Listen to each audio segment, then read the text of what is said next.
পরশুদিন বিকেলবেলা ছেলেকে নিয়ে একটু মাঠে খেলতে গেছিলাম। এই যে ছেলে খেলাধুলা করার পর সন্ধ্যেবেলা বাড়িতে এসে মেহেন্দিটা কমপ্লিট করে নিয়েছিলাম।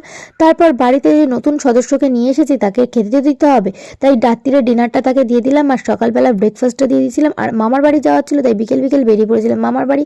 সেখানে পৌঁছে গিয়ে বোনও করছিল আলপনা, সেটাই আর কি ভিডিও করছিলাম। দেখতেই পাচ্ছ সরস্বতী পুজোর আয়োজন তোড়জোড় হয়ে চলছে।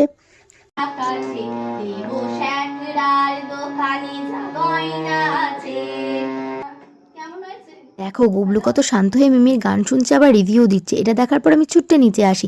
নিচে এসে দেখি বোনের আলপনা প্রায় শেষের দিকে, তাই ওকে একটু হেল্প করে দিলাম। আর ঠাকুরমশাই এসেছিল, কারণ ঠাকুরমশাই তা গুছিয়ে রেখে যাচ্ছিল, পরদিন খুব সকাল সকাল পুজো ছিল, তাই সেই সমস্ত কিছু করে গুবলুকে খাইয়ে দাইয়ে দিয়েছিলাম। আর দেখো বসে বসে গুবলু পা দোলাচ্ছে। আমরাও ডিনার করতে চলে গেছিলাম প্রায় 11:30টার দিকে। তো এই অবধি ভিডিওটা থাকছে আজকের। তো ভালো লাগলে অবশ্যই লাইক শেয়ার অ্যান্ড সাবস্ক্রাইব করে দিও। সরস্বতী পুজোর ভিডিও নিয়ে আসছি খুব শিগগির।